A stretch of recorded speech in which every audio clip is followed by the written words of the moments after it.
কলিযুগ পাবন অবতারী কারুণ্য ঘন বিগ্রহ রাধা ভাব সুবলিত শ্রী কৃষ্ণ চৈতন্য শ্রীমন গৌরাঙ্গ মহাপ্রভু তিনি নিয়ে এলেন বিশ্বব্যাপী হরিনাম সংকীর্তন। হরে নাম হরে নাম হরে নাম ইব কেবলম কলৌ নাস্তে জ্ঞানাস্তে জ্ঞানাস্তে জ্ঞাতিরন্যথা।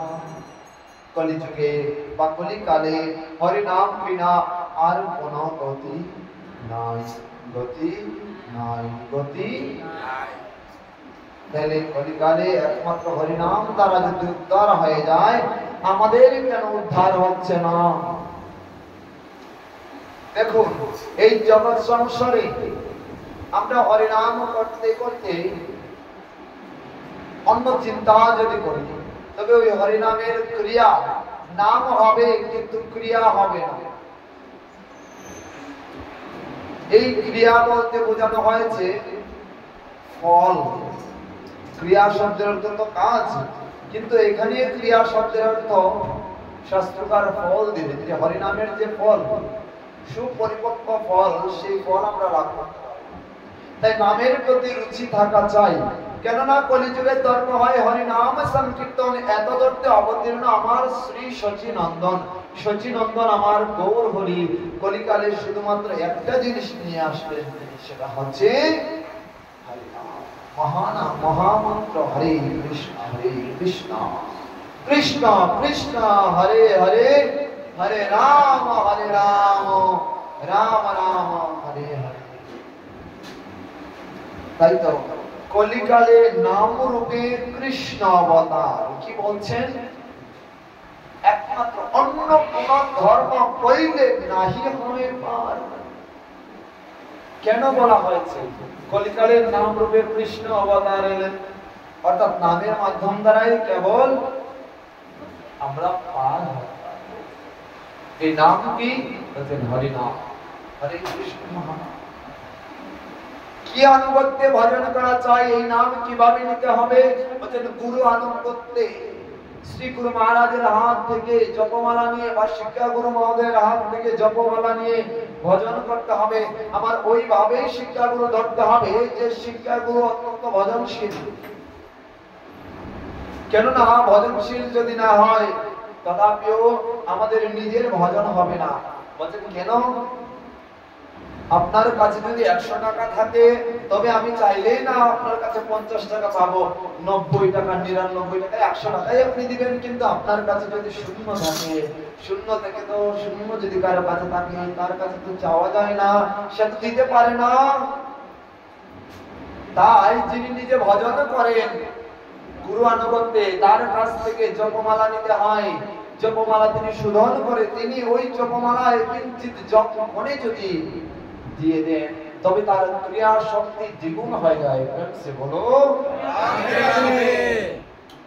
তাই আমাদের উচিত গুরু আনুগত্যে ভজন করতে হবে। গুরু আনুগত্যে ভজন করে হরিনাম। এই যে কলিকালে তিনি নিয়ে এসেছেন নাম নামকারী ভক্তানি যে সর্বশক্তি শ্রদ্ধার পিতা নিয়মিত স্মরণে নৌকালহ এতদৃশিত কৃপা ভগবন মামি দুর্দৈব বিদৃশ্মি হজনে নানরাগহ। কেন বললেন মহাপ্রভু? তার শিক্ষা শ্লোকের 2 নম্বর শ্লোক। প্রথম শ্লোকে যে দর্পণ মার্জন করতে হবে, আর দ্বিতীয় শ্লোকে নাম নামকারী ভক্তা। নামে কোনো কালাকাল বিচার নেই। কি নেই? কালাকাল বিচার মানে আমি সকালে নেব, আমি বিকালে নেব, আমি ইহকালে নেব, না না না না, আমি পরকালে নেব, আমি স্বয়ংকালে নেব। এই যে কালগুলো রয়েছে, আগামী কাল নেব না, কালটা আজকেই করা উচিত। যদি আমরা এই কালটাকে আজকের মধ্যেই রূপান্তরিত করতে পারি, তবে নামের ক্রিয়া শক্তি বাড়বে। আপনি জপমালায় নাম রেখে দিলেন, আজকে আপনি সময় পেয়েছেন, নাম করলেন না, অযথা সময় বিনষ্ট করলেন। তার মানে বুঝতে হবে ভগবান আপনাকে 24 ঘন্টা সময় দিয়েছেন। এই 24 ঘন্টা সময়ের মধ্যে ভাগ করে দিয়েছেন কোথায় কতক্ষণ সময় নির্ধারিত, একদম ভগবান বলে দিয়েছেন। কিন্তু আমরা যদি তার অবহেলা করে একদম অবহেলায় যদি আমাদের সকল সময় যদি অতিবাহিত করে দেয়, নাম না নেই, তবে আমাকে যমরাজের কাছে যখন আমরা যাব, ওই জায়গায় আদালতে, তখন আমাদের যিনি প্রমাণকর্তা রয়েছেন মহারাজ চিত্রগুপ্ত, তিনি খাতা খুলে দেখবেন, বাবা তুই কি করেছিস, এই যে অযথা সময় তুই ব্যয় করেছিস, এতেই শাস্তি। বলছেন চিন্তন করো, সদা সর্বদা চিন্তন করো, তোমার চোখ নেই সমস্যা নেই, তুমি চিন্তা শক্তি দ্বারা ভগবানকে হৃদয়ে ধারণ করো। তুমি চোখে দেখতে পাও না কি হয়েছে, এরকম চোখে দেখতে পায় না, অনেকে ভজন করে ভগবানকে লাভ করেছে। সুরদাসজি মহারাজ, আমরা শুনবো, হৃদয়টা পবিত্র করতে হবে। এই জন্যই বলছেন চেতদের কোন মার্জনং ভব মহাদবাগ্নি নির্বাপনং শ্রেয় কৈরব চন্দ্রিকা বিতরণং বিদ্যাবোধি জীবনম অনন্তামুদিবর্তনং প্রতিপদপনামৃত আস্বাদনম সর্বাত্মস্নপনং পরম বিজয়তে শ্রীকৃষ্ণ সংকীর্তনম। এই কলিযুগ পাবন অবতারি কারুণ্য গণ বিগ্রহরাধা ভাবো সুবলিত শ্রীকৃষ্ণ চৈতন্য শ্রীমন গৌরাঙ্গ মহাপ্রভু, তিনি শিক্ষা স্তবনের 38 শ্লোকের মাধ্যম দ্বারা আমাদের কলিকালের মানুষ কিভাবে চলন বলন করবে, সকল কিছু ভজন কিভাবে করবে, সকল কিছু দেখিয়ে দিয়েছেন। শুধুমাত্র এই 38 শ্লোককে হৃদয়ে ধারণ করতে হবে, প্রতিদিন 38 শ্লোক অধ্যয়ন করতে হবে। তার মাধ্যম দ্বারা মহাপ্রভুর শিক্ষা স্তব যেই পরে শুনে কৃষ্ণের প্রেম ভক্তি তার বাড়ে, দিনে দিনে প্রেম সে বলো রাধে রাধে। তাই তো মহাপ্রভুর আঙ্গিকে ভজন করতে হবে, গুরু আনুগত্যে ভজন। ভজন এত সস্তা বস্তু নয়। কোথাও যাবেন, রাজধানীতে যাবেন, পাইকারি মার্কেটে যাবেন, ভজন কিনতে পাওয়া যায় না। এটা সুদুর্লভ বস্তু, দুর্লভ নয়, বলছেন সুদুর্লভ বস্তু। এটাকে আস্বাদন করতে হয়। আর এই ভজনটাকে কেউ যদি তার গায়ে মনে ভাবতে শ্রী গুরু আনুগত্যেই যদি হৃদয়ে একমাত্র ধারণ করতে পারে, তবে তার জন্ম সার্থক হয়ে যাবে। বলো রাধে রাধে। তাই হৃদয়কে পবিত্র করতে হবে।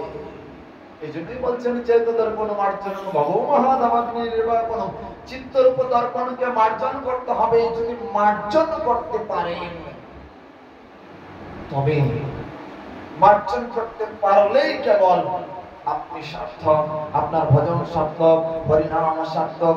আপনি মুখ দ্বারা যা উচ্চারণ করেন তা বেদবাক্য হয়ে যাবে। প্রেম সে বলো রাধে রাধে। কেন চেত দর্পণ মার্জন করতে হবে? চিত্তরূপ যে দর্পণ রয়েছে, ওই দর্পণে যদি নোংরা থাকে, অহংকার থাকে, অহংকার পরিপূর্ণ দেহে কখনো ভজন হয় না। ভজনটা করতে হয় অহংকার শূন্য করে। শূন্য মানে বুম, বুম মানে আকাশ। আর এই আকাশ মানে আত্মা। আত্মা কখনো দেখা যায় না, শূন্যের উপর অবস্থান, শূন্য। আত্মা কখনো দেখা যায় না। একটা চুলের অগ্রভাগের 10,000 ভাগের এক ভাগ। এবার কি নিয়ে আসবেন, নিয়ে আসুন, বিচার করুন আত্মা কোন জায়গায় আছে। আর আমরা বলি আমার আত্মায় ছাই, তুই আমি খাই। আত্মায় ছাই, তাই ব্রত করি না। আত্মায় তো ওইটা চাই, ওইটা চাই। বাবা, আত্মা কি ভালো জিনিস চায় না? আত্মা কি শুধু খারাপটাই চায়? ভালোটা করতে হবে, দিতে হবে। আপনি যদি ভগবানের কাছে পেতে চান, তবে দিতে হবে। দিতে যে জানে না, পাওয়া তার ঘটে না। যে দিতে পেরেছে তার জীবনের প্রত্যেকটি মুহূর্ত, সেই তো ভগবানকে লাভ করেছে। জয় শ্রী সনাতন ভট্ট রঘুনাথ, শ্রীযুক্ত পাল ভট্ট দাস রঘুনাথ। এই সেই দুসাই করি চরণ বন্ধন, যাহা হইতে বিঘ্ন নাশ। আমরা তো গড়গড় গড়গড় করে বাংলা ভাষায় আমরা বলে যাই। কি বলেছে এই জায়গায়? যাহা হইতে কার নাম নিলে বিঘ্ন নাশ হয়? জয় শ্রী সনাতন ভট্ট রঘুনাথ। জীবনে বিপদে পড়ে কখনো কেউ নিছেন? শ্রী সনাতন ভট্ট রঘুনাথ বলছেন নিঃসীমাদে জয় মা কালী। কিন্তু এই কলিকালে কি বলছেন?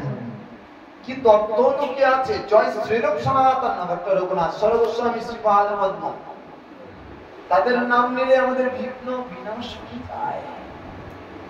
এত সহজ বস্তু বাংলা ভাষায় আমাদের শুধু বুঝতে হবে, বুঝে হৃদয়টাকে পরিমার্জিত করতে হবে, মার্জন করতে হবে, মার্জন করতে হবে। নোংরা যত সময় তাকে মার্জন করো। কি দ্বারা মার্জন করতে হবে? প্রথমে জল দ্বারা মাঝুর নিয়ে মাছতে থাকো। এই জলটা কি? হরি হর হে নম কৃষ্ণ যাদবায় নম, যাদবায় মাধবায় কেশবায় নম, গোপাল গোবিন্দ রাম শ্রী মধুসূদন, গিরিরাজ গোপীনাথ মদন মোহন। এই যে প্রতিদিন করুন, মার্জন করুন, জল ছেড়ে দিন, চ্যাপ্টা খুলে শুধুমাত্র জল ছেড়ে দিন আর মাছতে থাকুন। হয়ে যাবে না? যদি না হয় তবে সার্ফেক্সেল ঢেলে দিন, যদি না হয় ভিমবার ঢেলে দিন, কিন্তু মাছতে হবে, মেজে মেজে চকচক করতে হবে। এই ভিমবার কি মাধুরী কি দিতে হবে? এই সার্ফেক্সেল হচ্ছে হরে কৃষ্ণ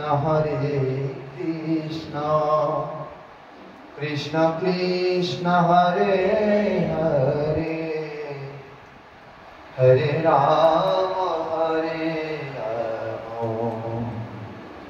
রাম রাম হরে হরে, হরে কৃষ্ণ কৃষ্ণ কৃষ্ণ হরে হরে, হরে রাম রাম রাম হরে হরে, হরে কৃষ্ণ কৃষ্ণ কৃষ্ণ হরে হরে, হরে রাম রাম হরে হরে,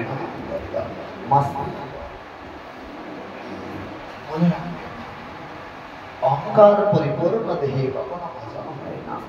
ভজন হলেও ভগবত দর্শন সম্ভব নয়। কচুরি পানাযুক্ত পুকুরে যেমন সূর্যের আলো চন্দ্রিমা দর্শন করা যায় না, আয়নাতে কাদা লেপন থাকলে যেরকম নিজের মুখমণ্ডল দর্শন হয় না, ঠিক তদ্রূপ অহংকার পরিপূর্ণ দেহে কখনো গোবিন্দ ভজন সম্ভব নয়। প্রেম সে বলো তাই তো মার্জন, এটাই মহাপ্রভু বলেছেন। তারপরে নাম নেও নমকারী বহুদানি সর্বশান্তি স্মরণে কোন কাল বিচার নেই। অশুচি অবস্থায় নাম গ্রহণ করুন। নামেই কেবল পবিত্রতা নেই, নামেই কেবল আপনি শুচি হতে পারেন। আর কলিযুগের ধর্ম হয় হরিনাম সংকীর্তন। মহাপ্রভু সনাতন গোস্বামী পাদকে বলছেন, জীবে দয়া নামের বৈষ্ণব সেবন, ইহা হইতে ধর্ম না হয় শোনো সনাতন। এই সনাতন গোস্বামী, শ্রী সনাতন গোস্বামী পাদ পদ্মতে বলছেন, জীবে দয়া করো, নামে রুচি আনো এবং বৈষ্ণব সেবা করো, তবেই কেবল। এটাই তো কলিযুগের ধর্ম। কলিযুগের ধর্ম আপনি কালী পুজো করবেন, দুর্গা পুজো করবেন, কোথাও উল্লেখ নেই, কোথাও নেই। আপনি করুন, তাদের পুণ্য অর্জন হবে, কিন্তু কালী পুজো দুর্গা পুজোয় কখনোই স্বীকৃতি সম্ভব না। দেবী পূজা দেব পূজা করলে, দেবতাদের পূজা করলে আমাদের পুণ্য হয়। পুণ্য করলে আমরা যে পাপ কার্য করি, ওই পাপটা দূরীভূত হয়ে যায়, প্লাসে মাইনাসে মাইনাস, পাপটা চলে যায়। কিন্তু স্বীকৃতি, দেখুন স্বীকৃতি কি বস্তু? পুণ্য করলে আমাদের ক্ষয় হয়ে যায়, পাপ করলে মাইনাস। কিন্তু স্বীকৃতি কখনো ক্ষয় হয় না। কেন ক্ষয় হয় না? কেননা বহু বহু পুণ্য করলে কিঞ্চিত স্বীকৃতি হয়। বলছেন পুণ্যের কতটুকু পুণ্য করলে কিঞ্চিত স্বীকৃতি হবে, এটার উল্লেখ শাস্ত্রকার বলেন। ছিল গুরু মহারাজ পাদপদ্ম তার শ্রীমুখে শ্রবণ করেছিলাম যে বহু বহু পুণ্য করলে পুণ্যের যখন পাহাড় সম হয়ে যাবে তখন কিঞ্চিত স্বীকৃতি হয়। আর এই স্বীকৃতি আপনি সরাসরি পেয়ে যাবেন কেবল জীবে দয়া করলে, নামে রুচি করলে এবং বৈষ্ণব সেবা দিলে। আর আপনার কিছু করার দরকার, আপনি জগতের সকল কিছু ত্যাগ করুন, ত্যাগ করে শুধু এই তিনটি কার্য করবেন। এই তিনটি কার্য করলেই আপনার উদ্ধার হয়ে যাবে। তাই মহাপ্রভু নামটাকে গুরুত্ব দিলেন। আর এই নাম নিতে নিতে জীবের হৃদয়ে কৃষ্ণ প্রেম যখন জাগ্রত হবে তখন তার হৃদয়টা কলুষ মুক্ত হবে। কলুষ মুক্ত হবে। হৃদয়টা যখন কলুষ মুক্ত হবে তখন ওই জায়গায় কৃষ্ণ প্রেমের বীজ অঙ্কুরিত হবে, পল্লবিত হবে, পুষ্পিত হবে, জাগরিত হবে। আর যখন জীবের হৃদয়ে কৃষ্ণ প্রেমের জাগরণ হয়ে যায় বা কৃষ্ণ প্রেম যদি একবার উজ্জীবিত হয় তবে ওই যে পাগল হয়ে যায়, কৃষ্ণ প্রেমে পাগল হয়ে যায়। প্রেম সে বলো জীবের একমাত্র পাওনা তো কৃষ্ণ প্রেম। বিনা প্রেম সে नहीं मिले नंदलाला। ভগবানকে পেতে হলে, নন্দলালাকে পেতে হলে প্রেম থাকা চাই। এই প্রেমটা এই জগতের প্রেম নয়, এই জগতের প্রেম তো কেবল কামের সম্বন্ধ, কিন্তু এই প্রেমটা হচ্ছে কৃষ্ণের সাথে সম্বন্ধ, যেখানে কোনো কাম থাকবে না, কামনা থাকবে না। কাম মানে কামনাকে বোঝানো হয়েছে, প্রাপ্তির আশা যেখানে তাকে বলা হয় কামনা।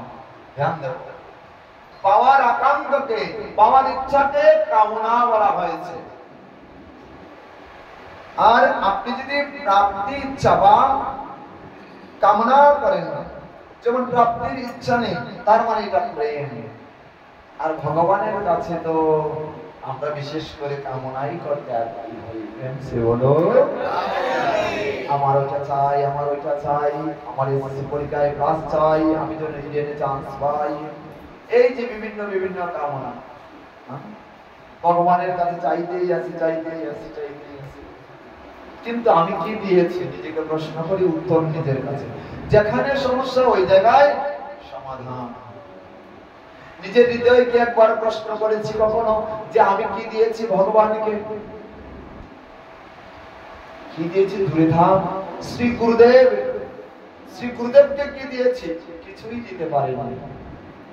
শেষ পর্যন্ত দেখবেন আপনি যা পেয়েছেন তা গুরুদেবের কাছ থেকে যে অমূল্য সম্পদ পেয়েছেন তার 1%-এরও কম আপনি দিতেই পারেন। কি দিয়েছি? টাকা পয়সা, এগুলো হাতের ময়লা, কিন্তু আমি আমার হৃদয় দ্বারা, আমি আমার মন দ্বারা, আমি আমার মন দ্বারা যদি কিঞ্চিত শ্রদ্ধা ভক্তি করি, গুরুদেবের কাছে চাইতে পারি, গুরুদেব আমায় কৃপা করুন, আমায় করুণা করুন, আমি যেন আপনার চরণে আজীবন থাকতে পারি, সেই কামনা করা যায়। কিন্তু ওই গুরুচরণে কামনা করলে কেবল কৃষ্ণ প্রাপ্তি সম্ভব, কিন্তু কৃষ্ণের কাছে কামনা করলে কৃষ্ণ প্রাপ্তি কখনোই সম্ভব নয়। কেন সম্ভব নয়? আধ্যাত্মিক জগতের মূল ভিত্তি হচ্ছে কেবল গুরু।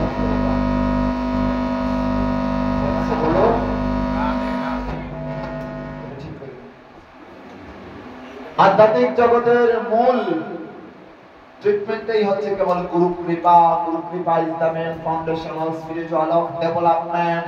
আধ্যাত্মিক শক্তির মূল ভিত্তি, ভিত্তিপ্রস্তর স্থাপন যদি ভালো হয়, আপনি আপনার ভিত্তি যদি 10 তলা ফাউন্ডেশন হয় তবে আপনি 10 তলা করতে পারবেন। যদি 2 তলা ফাউন্ডেশন করে আপনি চিন্তাধারা থাকে যে না আমি 10 তলা করব, তবে অল্প বাতাসেই ধস হয়ে পড়ে যাবে। তাই ভিত্তিটা মজবুত করতে হবে, গুরু কৃপাটাকে মজবুত করতে হবে। আর যদি মজবুত করতে পারেন, একবার যদি কেউ গুরু কৃপাটাকে এই ভিত্তিটাকে মজবুত করতে পারে, তবে সে আদি দৈবিক ভৌতিক আধ্যাত্মিক জগৎ থেকে সে আলাদা স্তরে পৌঁছে যাবে।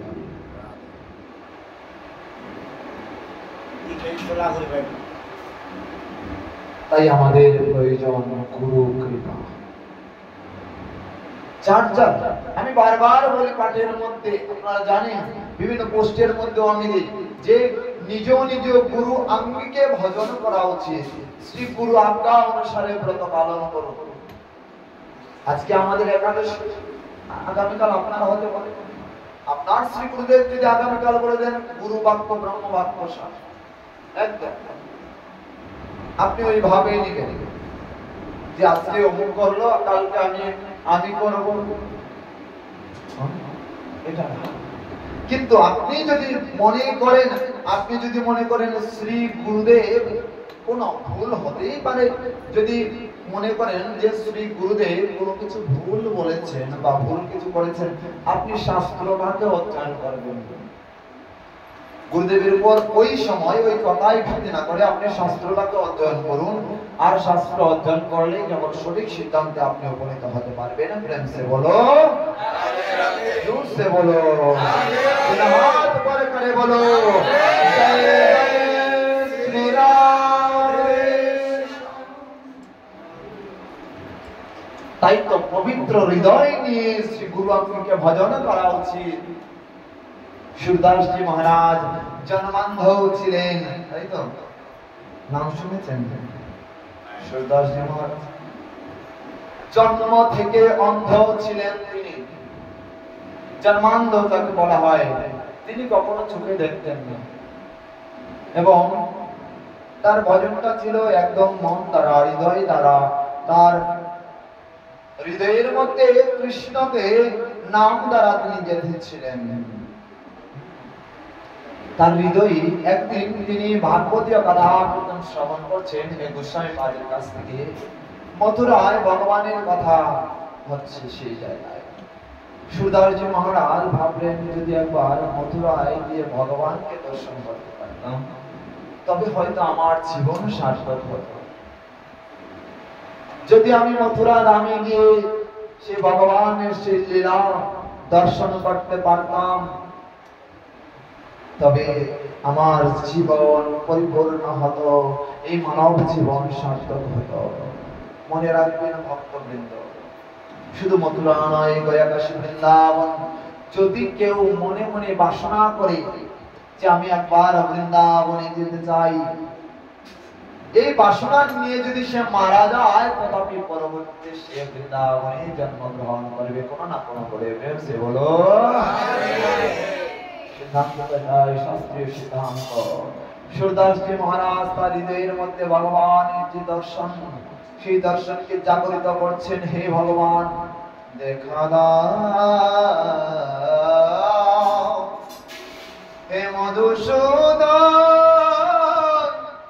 একবার দেখা দাও, হে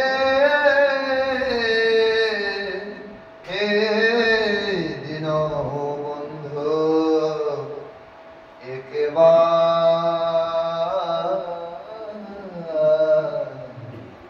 দেখা।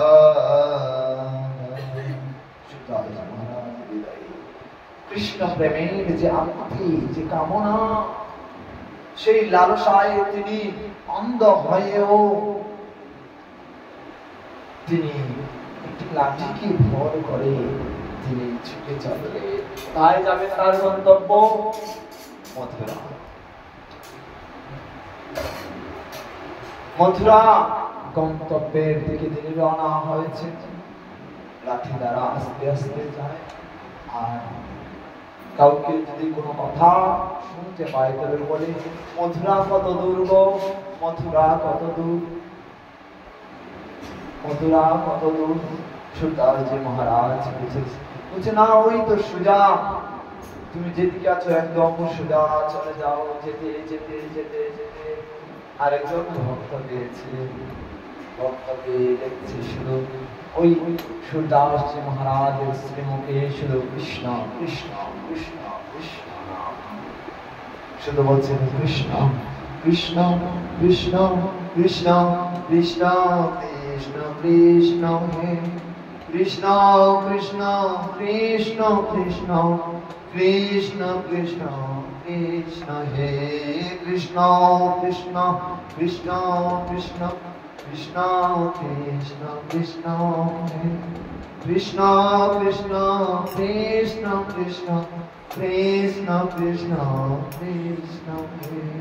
শুধু কৃষ্ণ নাম করছে আর যাচ্ছে যাচ্ছে যাচ্ছে, যেতে যেতে যেতে যেতে বুঝতে পারেনি তো বোধ করে সামনে একটি কুয়া রয়েছে, বোধ করে তিনি কুয়াতে পড়ে গেলেন। মুখ দ্বারা শুধু কৃষ্ণ কৃষ্ণ কৃষ্ণ কৃষ্ণ, কৃষ্ণই যে একমাত্র তার পরম পাওয়া। কৃষ্ণকে অবলম্বন করে সুরদাসজি মহারাজ কুয়াতে চাপ দিলেন। তিনি নিজেও জানেন না যে তিনি কুয়াতে পড়ে রয়েছেন, আর মুখে দ্বারা শুধু কৃষ্ণ নাম। কেননা হৃদয়ে যে প্রগাঢ় ভাব, হৃদয়ে যে প্রগাঢ় স্পৃহা, শুধুমাত্র মথুরায় কৃষ্ণ দর্শন করবে। সুরদাসজি মহারাজ বুঝতে পেরেছেন আমি কিছু না কিছু করতে হয়তো পড়েছি, কিন্তু আশেপাশে তো কেউ নেই, যারা জীর্ণ অবস্থা, এই আশেপাশে কেউ নেই। জুড়ে জুড়ে চিৎকার করছেন কৃষ্ণ কৃষ্ণ কৃষ্ণ কৃষ্ণ কৃষ্ণ কৃষ্ণ কৃষ্ণ হে কৃষ্ণ কৃষ্ণ কৃষ্ণ কৃষ্ণ কৃষ্ণ কৃষ্ণ কৃষ্ণ হে। আর জুড়ে চিৎকার করছেন শুধুমাত্র কৃষ্ণ। হঠাৎ করে আমার ভগবান এই জায়গায় থাকতে পারলেন না। ভগবান আমার গোয়ালার ছেলে সেজে কাঁধে করে দড়ির বান্ড নিয়ে ছুটে চলে আসছে সুরদাসজির কাছে। সুরদাসজির কাছে এসে দেখছে সুরদাসজি কাতরাচ্ছে। সুরদাসের মুখে শুধু কৃষ্ণ নাম, ভগবান যে নাম,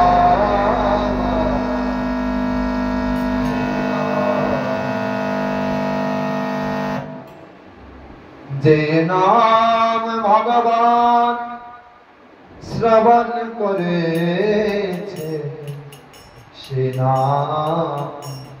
নামে উদ্ধার আমার ভগবান মথুরা থেকে গোয়ালার ছেলে হয়ে চলে এসেছেন দধির ভাণ্ড নিয়ে মাখন ছানা।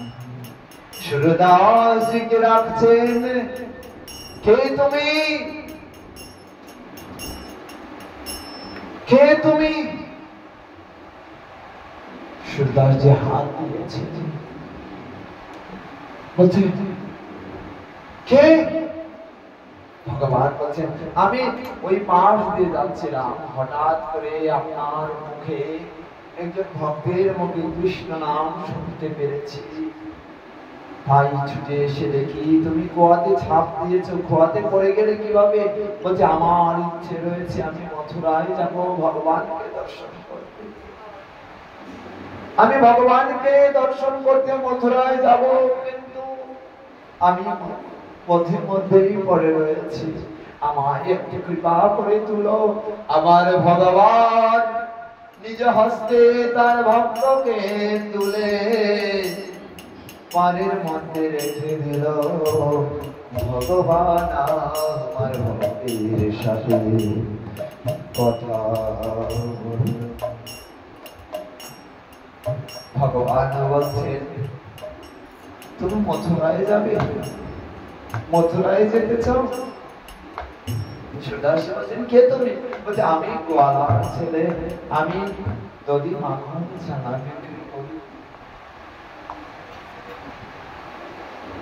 শুধুমাত্র এই কথাই বলেছে ভক্ত ভগবানের পরশ পেয়ে তার হৃদয়ে অনুভূতি জাগ্রত হলো সে তো গোয়ালার ছেলে ঠিকই কিন্তু সে যে নন্দে নন্দন যশোদা নন্দন শ্রীকৃষ্ণ বইয়া কেউ নয় সুদাসজি বলছেন হে নন্দনন্দন যশোদানন্দন তোমাকে দেখার নিমিত্তে আমি মথুরায় যেতে চাই কিন্তু তুমি তোমার ভক্তকে দাসকে তুমি দেখা দিতে চলে এসেছে ভগবান বলছেন সুদাস তুমি কি দেখতে পেলে তুমি কিভাবে বুঝতে পেলে বলছেন হে প্রভু জগতে যে তোমায় আমি যে হৃদয়ে গেঁথে রেখেছি হৃদয়ে যে তোমার জন্য আমি কত সুন্দর করে সযত্নে সিংহাসন বানিয়েছি ওই জায়গায় তোমাকে যে স্থাপন করেছি তাই তো তোমাকে আমি উপলব্ধি করতে পেরেছি হে প্রভু আমি তোমায় দর্শন করতে চাই কৃপা করে দেখা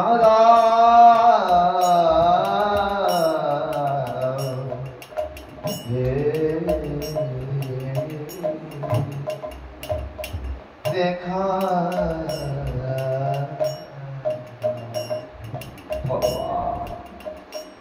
ভগবান সুরদাসজির মাথায় হাত দিয়েছে আর হাত দেওয়ার সাথে সাথে সুরদাসজি তার চোখ খুলে দিয়েছে জন্মান্ত সুরদাস আজকে তার চক্ষু ফিরে পেয়ে সদা সর্বদা দিবস মুরলীধারী আমার স্বয়ং ভগবানকে দর্শন করেছে দর্শন করে সাষ্টাঙ্গ প্রণাম করেছে হে মধুসূদন আমার তোমাকে যে আমার হৃদয় মন্দিরে গেঁথে রেখেছিলাম তোমাকে দর্শন করে আমার এই জনম সার্থক হয়েছে হে প্রভু কৃপা করে দর্শন দিয়েছ আমি আর এই জগতে থাকতে চাই না তুমি প্রথমেই আমার এই জগৎটি দিয়েছ তো শুধুমাত্র তোমাকে দর্শনের নিমিত্তেই কেবল আমি তোমার কাছে প্রার্থনা করেছিলাম আজকে আমার জন্ম দর্শন হয়েছে জন্ম ধন্য হয়েছে তোমাকে দর্শন করে তাই প্রভু তুমি আমায় আবার অন্ধ করে দাও কেননা এই জগতের কোন মায়ায় আমি ঢুকতে চাই না কেননা দর্শন করলে আমি তো কত দর্শন করবো পরনিন্দা পরচর্চা করতে চাই না তোমাকে যখন দর্শন করেছি আমার জন্ম সার্থক হয়েছে হে প্রভু তুমি আমার চক্ষু দুটো ভগবান আবার চক্ষু ফেলে দিয়েছেন ভক্ত তো বলা হয় আমরা শুধু চাই ভগবানের কাছে আমায় দাও আমায় দাও আমায় টাকা দাও আমায় কথা দাও কিন্তু কখনোই আমি তার মতো যে হতে পারবো না আমি যে কখনো ভক্ত হলাম না আমি শুধুমাত্র দেখানো ভক্ত হয়েছি তিলক করতে হয় বলে করি জপমালায় জপ করতে হয় বলে করি আমি যেভাবে আছি ওইভাবে থাকতে পারি না যেভাবে ভগবান আমায় চায় ওইভাবে আমি থাকতে পারি না আমি আবার মন মতো চলাফেরা করি, এটা ভক্তের লক্ষণ হতে পারে না, সাধুর লক্ষণ হতে পারে না। তাই তো অরিজিনাল সাধু সেবা দাও, বৈষ্ণব সেবা দাও। বৈষ্ণব কাকে বলে আমরা অনেকদিন আলোচনা করেছি। মহাপ্রভু বলছে ত্রিনাদপি শুনিছেন তরুরীব সহিষ্ণুনা অমানীন মানদেন কীর্তনীয় সদা। বৈষ্ণব তো তাকেই বলা হয়। ত্রিনাদপি শুনিছেন তরুরীব সহিষ্ণুনা, তৃণের চাইতে ত্রিনাদপি, দপি শব্দের অর্থ, দপি শব্দের অর্থ হচ্ছে নিচু। ত্রিনাদপি মানে কি? তৃণের চাইতেও নিচু। আচ্ছা মা, তৃণের চাইতেও নিচু কি হয়? মাটির মতো হয়ে যাও। মাটির উপর দিয়ে আমরা কত কিছু করি, মাটি কি প্রতিবাদ করে? অথচ আমায় যদি কেউ কিছু বলে আমি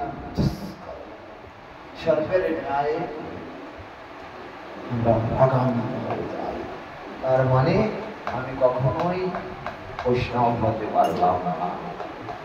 ত্রিনাদপি শুনিছেন তরুরীব সহিষ্ণুনা, তরু বৃক্ষ লতাদি যেরকম, তরু বৃক্ষ কলম লতাদি যেরকম ধনী গরিব বিচার বিবেচনা, উচ্চ নিচ্চ বিচার বিবেচনা না করে আমাদেরকে সমানভাবে ছায়া প্রদান করে বৈষ্ণবগণের উচিত সবাইকে সমানভাবে দেখা, ছায়া প্রদান করা।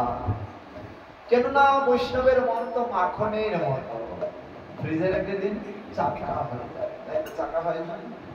আর যখন ফ্রিজ থেকে বের করবেন একদম মোলায়েম, মাখনের মতো, এত নরম। মন তো এরকম হওয়া চাই।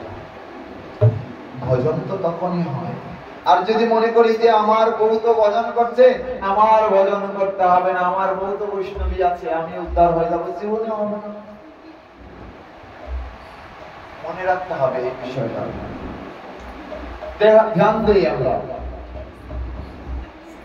স্বামী যদি কোনো পুণ্য কাজ করেন, ধ্যান দেব, আমরা জানি একটা বিষয়, স্বামী যদি পুণ্য কাজ করেন বা স্বীকৃতি 100% পেলে, স্বামী পুণ্য কাজ করলেন 100%, স্বামী 100% করলেও সেই ফল কিন্তু 100% স্বামী পাচ্ছে না, 50% তার অর্ধাঙ্গিনী নিচ্ছে। এই কথাটা শুধুমাত্র জানি। কিন্তু স্বামী যদি পাপ করে, ওই পাপের 1% অর্ধাঙ্গিনী পাচ্ছে না। মায়েরা কথা খুশি, তাই তো? কিন্তু স্ত্রী বা সহধর্মিণী যদি 100% পুণ্য করে, তার 1% পুণ্য স্বামী পাবে না। কিন্তু এই স্ত্রী যদি ব্যভিচারিণী হয়, উল্টা হয়ে যায়, পাপ কার্য 100% করে, তবে তার 50% তার স্বামীকে দিয়ে দেয়, তোমার জন্য বলো রাধে রাধে। আচ্ছা, এরকম অপার চলছে বাজারে, এবার যার যা ইচ্ছা করতে পারে না, কেউ কাউকে বাধা দিবে না, প্রেমসে বলো রাধে রাধে।